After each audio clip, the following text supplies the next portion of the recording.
Hi, my name is Haylee Kennedy. I'm a news reporter and MMJ in Mobile, Alabama. The cruiser was removed, but remnants still remain, like this front bumper of the cruiser. You graduated from La Flora High School.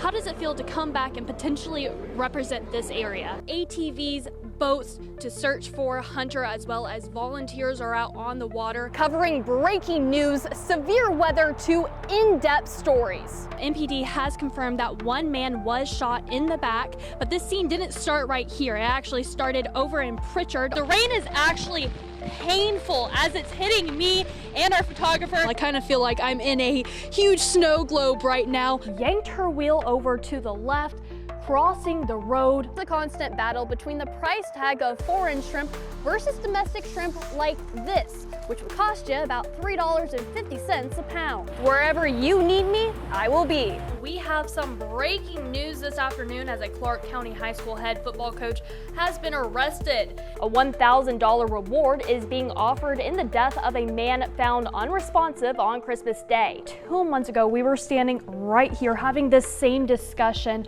about an assassination attempt on the former president's life. Bullets hit cars, homes, and even a moving vehicle, but still no arrests. I'm the journalist you want, reporting the truth with heart and accountability, making sure you at home are getting the full story. The two were not together and did not live in the same house.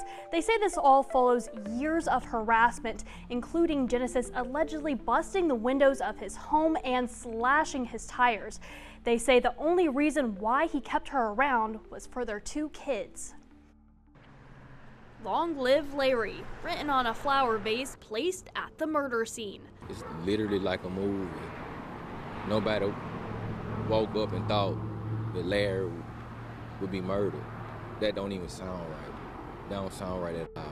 Mobile County deputies say Lazarus Tanksley and his wife Genesis got into an argument when she shot him to death, then dropped him off at the hospital. She was just a terrible person, that's all I'm gonna say.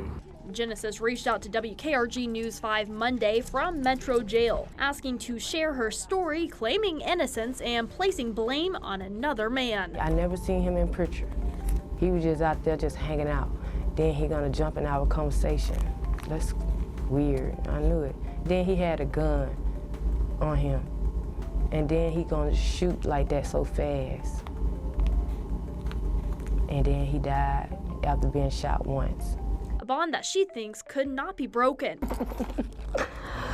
Oh God. I love Lazarus. Lazarus, oh God. It's personal, it's private. That's for me. But his friends say otherwise. Started off good, then she started getting a little crazy. Outside looking in, you know, every relationship got their ups and downs, but I would say it literally like a Six Flags roller coaster. Accusing Genesis of stalking, busting his windows, and slashing his tires. They say Lazarus's New Year's Eve plans did not include her. He was at one of our other friends' dad's house, you know, celebrating New Year's. Came home, she was here, and then everything went down. Did he have any intention of seeing her that night? I wouldn't think so. The lifelong friends were shocked that they would no longer have their buddy, but they're not surprised Genesis is accused of his murder. It's strategic. It looks just like I did it. It's very strategic. It just got me wondering, like, it did. It shook me a little bit. You can't get out of this one. You can't, because everything she was saying was not making sense. Genesis will be back in court on the 16th for a preliminary hearing. In the studio, Haylee Kennedy, WKRG News 5. Dirt mounds and construction equipment is what you'll see when you drive past the Paradise Found RV Resort on DIP.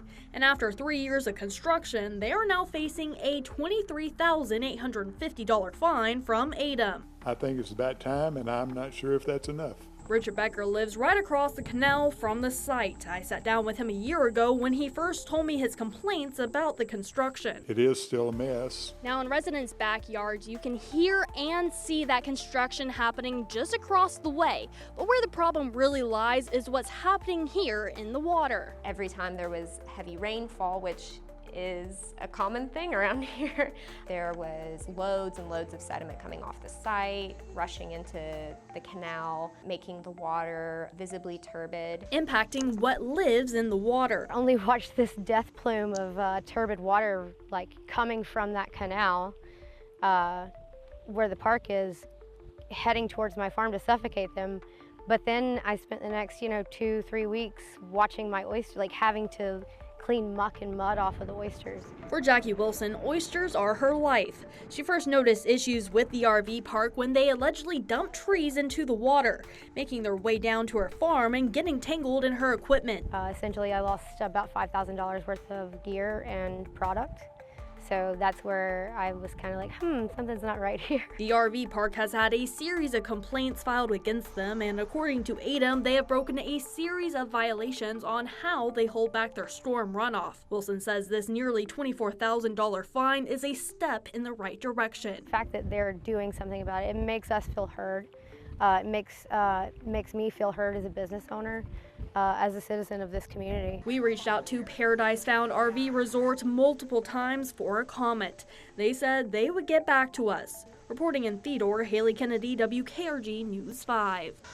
Here at Mackenzie's farm in Fairhope, they are turning over the dirt. Peanuts, cotton, soybeans, we're very diversified. On a new chapter of farming. I don't want to be negative about anything. I don't like being complaining. I chose this and this is what we're gonna do. Farmer Mike McKenzie is now having to adapt after the U.S. Department of Agriculture ended the Local Food Purchase Assistance Cooperative Agreement Program, also known as LFPA. We thought we were gonna get another 3 years of it, and they pulled it, a few weeks ago. We'll just have to come up with something different to offset it. That money was used to move product like this. All of these red potatoes. Now the new challenge is finding a new customer. In the last 3 years, Mackenzie's farm sold 930,000 pounds of crop to food banks across the state, a guaranteed source of income. We are producing crops for less money than we're putting in them. The money coming in from LFPA was used to supplement new equipment, more seed, and manpower. And because the cost of production exceeds their profit, Mackenzie is now extra cautious of how much he plants. I don't want it sitting out here. It costs too much. I don't want it sitting in the field if I can't do anything with it. He hopes this money will come back, but says that's the way of farming, being able to adjust when times get tough. I guess what I hope for is good weather and good markets so we can sell our product. In Fairhope, Haylee Kennedy, WKRG News 5. If you liked what you saw, connect with me. My contact information is listed on the screen and down below.